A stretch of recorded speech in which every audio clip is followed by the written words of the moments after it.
everybody, this is Pretty from It's a Pretty World. Welcome to my channel. Today I'm making an altered project and this is the box that we will be creating, and along with that we'll also create this tag.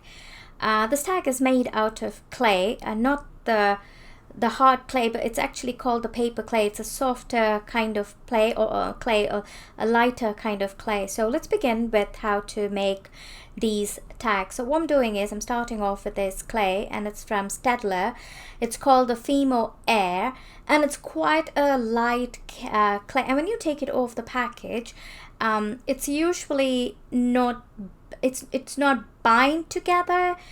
So you need to knead it. You really need to knead it really well, a couple of minutes, and then once you've done kneading it, as you knead, you will start feeling the clay kind of binding with each other and holding on a form or a shape. And when it's ready, I just make it into a small ball, and then I'm just going to lay it over my glass mat, and I'm going to roll it with a pen. Of course, I do not have a rolling pin here in my craft room, so I'm just using this little tube kind of a thing. A pen came in it, so I'm just using that to roll this flat. And you want to roll it to about 1/8 of an inch or so. I'll show you just a minute, just as thick as that, and that should be plenty. You don't want it to be extremely thick. And then I'm going to use this circle die to die cut it. Not really die cut it, actually. I'm going to use an X-Acto knife, and I'm going to go around it. Now if you do have a cookie cutter, this would be the easiest thing to use, would be a cookie cutter, but I don't happen to have a cookie cutter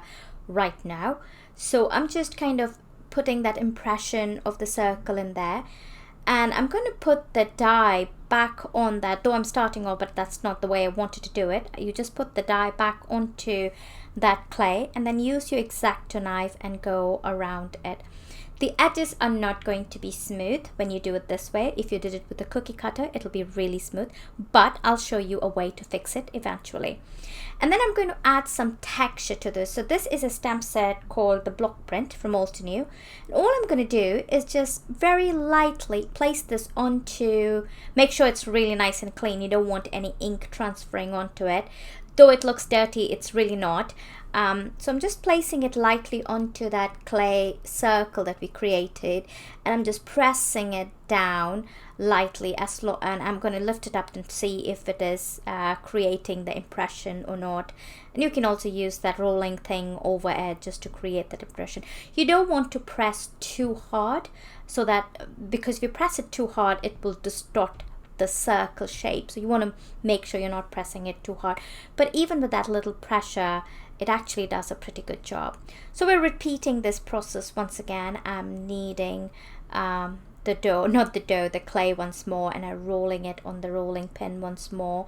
And now I'm using a heart shaped die exactly the same way, and I want to use a sentiment this time. So I'm using this leaf canopy set, and I'm taking the sentiment thank you from it, and I'm just going to put that on a block and impress the thank you onto the clay. And when you're impressing it, push it enough, and when you're pushing it, you will find a resistant. At that point, you just stop pushing it. So I think it's that way you know that it's gone enough into the into the clay, and then you just cut the shape out once again. So here you go. I'm just removing the excess, and you can see that it's not really a clean cut, but that's okay. We will clean it up eventually. So I'm just going to put these two aside for now, and I'm just kind of showing you how that impression, and I like that natural thank you effect onto it.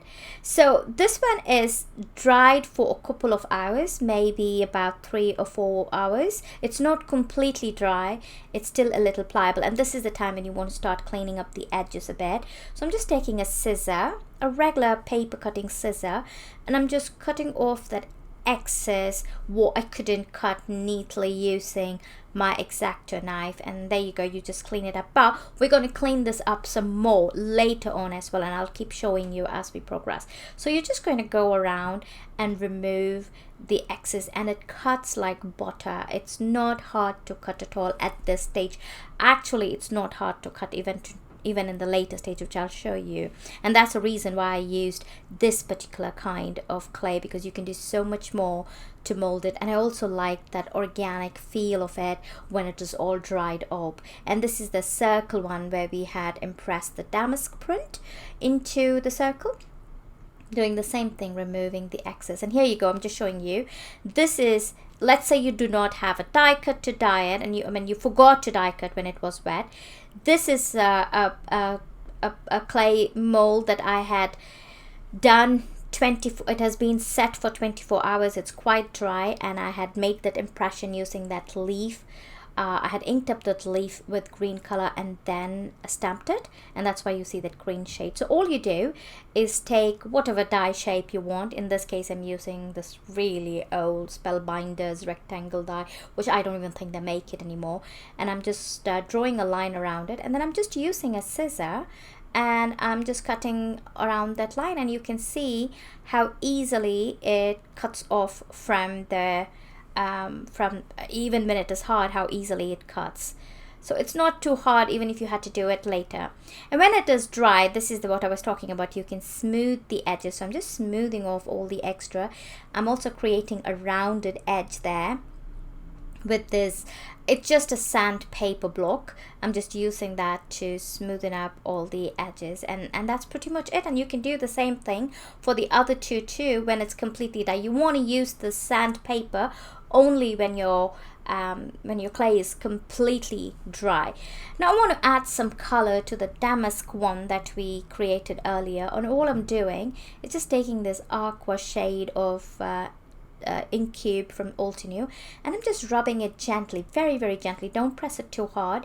So what it does, it only inks up the surface, the top part of it. So anything that's embossed, it's going to because of that impression, the stamp impression, anything that was embossed is going to get inked up, and anything that has been debossed, that was pushed, or the clay that was pushed down because of that, will not get colored. And then I'm just going to take my that little sanding tool, and I'm going to sand it down a bit. But here's the thing, this particular one was not completely dry, so I didn't do it too much. I wasn't too hard with it, and you can, I'm just dusting off my surface, so you can see how it kind of looks when it was all colored and done.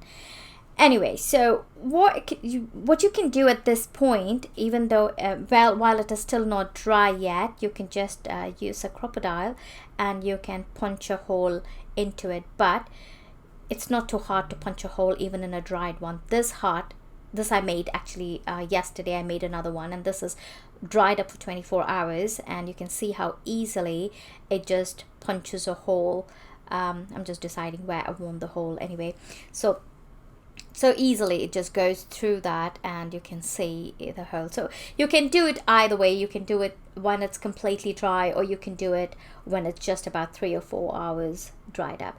I want to add a texture to this, like a dip dye texture. So there's thank you on top of it, and I want to do like a gold dip dyeing. So I'm just taking my embossing ink and I'm applying that to the bottom half of the heart. You don't want to have a straight line because you're dipping it, so you want to make sure it is kind of has a little bit of it's not definite. The line is not definite. The gold line is not definite, if that makes sense. And then I'm going to repeat this once more, making sure I'm adding the gold embossing to the edges, to the bottom sides of the heart as well, just kind of taking off the excess. If it kind of got this embossing powder got stuck somewhere, I just took off the excess with a brush, and then again I heat set it, and you can see there's two different and this is another one that I had made earlier.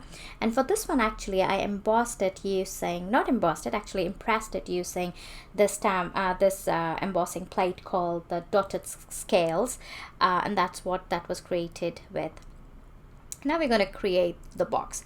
For the box, you need 2 8.5 by 11 cardstock. I'm using a craft colored cardstock. It's a guy themed gift box, so I wanted to keep the colors very organic and not too bright.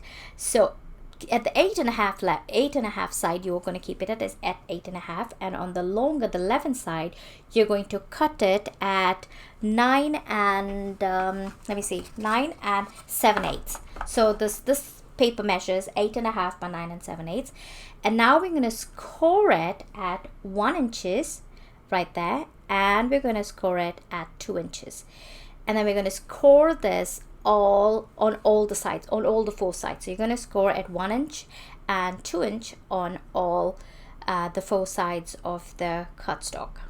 So once I'm done with that, there you go, it's all done. Then you're going to take your bone folder and make sure you crease all the score lines really well, and that kind of gives you a good straight edge when you're putting the box together. So I'm just scoring all the lines that I have scored using my scoring board. My scoring board is an old one, so pardon all the break and the dirt on that scoring board. And after you're done scoring, I'm just marking out those X. The X's shows that those are the pieces we want to completely remove off this cardstock. So wherever I'm marking that X, you're just going to cut them off. So you're going to use your scissors and you're going to go cut. So face the cardstock on portrait style, so the short end faces you, and then you're cutting off those 2 tabs all the way to the edge of that first score line, and then you remove these X's. You remember the X's that I drew, just take them all off, and when you're cutting this, the longer side of it, just cut it in an angle, like miter it a bit, because that helps you to fold the paper well. And then you also miter in those tabs, this little tab that you see, you're going to just miter that in as well. Now if you go into my blog and the sorry and my my blog address is in my description box below. If you go in my check out my blog, I have all the measurements in there, and I show you pictures of every step of how I did this once more. So this is what's going to happen. So that little tab is going to fold in, and the flap is going to fold in as well. So I'm doing the same thing. I'm cutting that little mitered edges onto the tab, and I'm mitering both the sides as well. So this is how it's going to look when it's all done, when you're done cutting and scoring and everything. Now it's time to put the base together. And in order to put the base together, you're going to add some Scor-Tapes on the longer sides and the shorter sides. So there are 2 long sides and 2 short sides. So you're going to use Scor-Tapes on both 2 long sides and 2 long short sides. And then these little 2 tiny tabs that you see, I'm going to put liquid glue onto these tiny tabs, and trust me, adding liquid glue is going to be easier for you because you can maneuver it. And then you want to make sure to remove the sticky, the protective layer from that glue. I know sometimes it's so hard to take these things off, but anyway, there you go. And then you're going to put that tab inside, and you're going to adhere it to that short strip, just like that. Just hold it for a couple of seconds. And you will see in a minute why I'm telling you to use glue. So as I'm doing it, I realized that I have not mitered that edge enough. You will see that in a second. I'm just holding it so it dries up. And when I try to put that flap down, you can see I'm unable to do that because that edge is longer. So what I did is, because it is liquid glue, I could easily peel it off. There was still time for it to glue off. And then I mitered that edge a bit more. And that's what I told about using glue. Because if it was tape, if it was Scor-Tape, if you had adhered it, there was no way you were taking it off until you tore it, unless you tore it. So that's the reason why liquid glue is a good way to go with it. And then you're going just to fold that flap that we saw where the adhesive, the Scor-Tape was, over that tab. So you're basically sandwiching the tab between the 2 pieces. So that creates a reinforced, it kind of reinforces the box's wall a bit. And you're going to repeat this on the other side as well. And once you're done with the other side, you will see that the base is pretty much done. And then it was time to remove and you'll see that in a minute. I'm just putting the tab back, and it was time to remove the Scor-Tapes from the longer side of the box. So just removing that Scor-Tape, and once you remove it, all you need to do is push that flap inwards, and that will create the walls of the box. As I told you earlier, it also reinforces the box itself. The walls are a little sturdier and stronger. At the end of the day, these are paper boxes, so you want to make them as sturdy as possible. and when you're giving a gift, you want to make sure it's sturdy enough.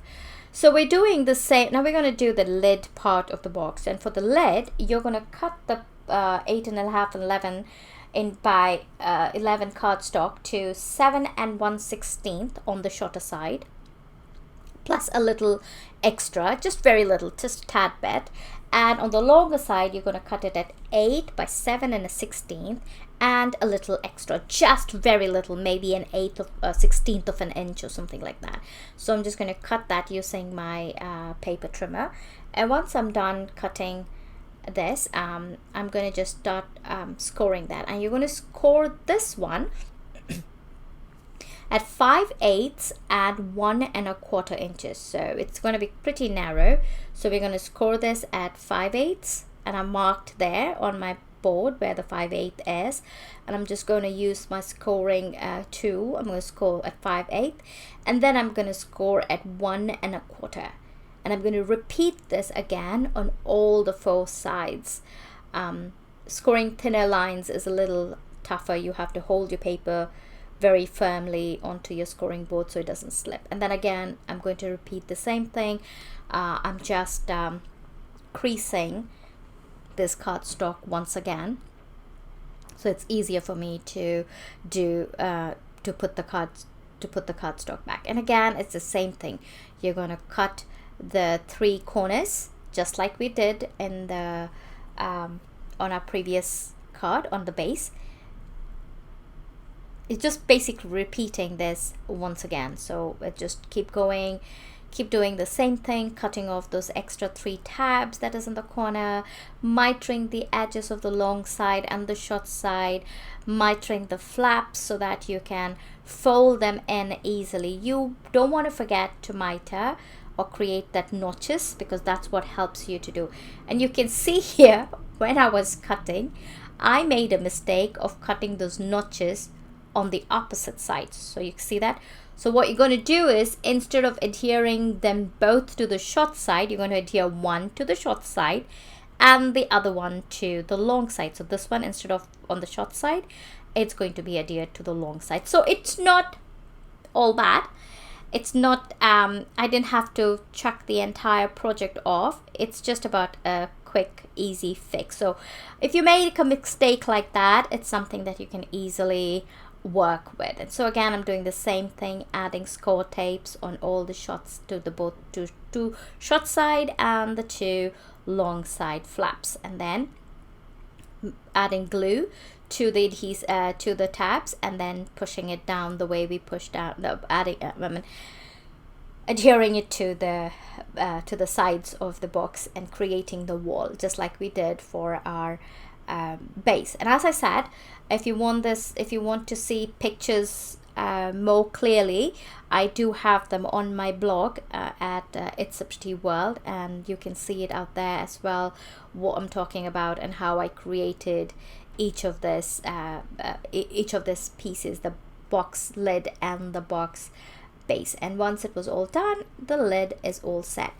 Now it's time to decorate it. So here you go. The lid just slips on easily, and this box can hold up to 6 cards if it does not have any embellishments on it, if it's pretty flat, even 8. But if you have embellishments, then maybe 4 or 5. I made 4 cards, so I could put 4 of them in there.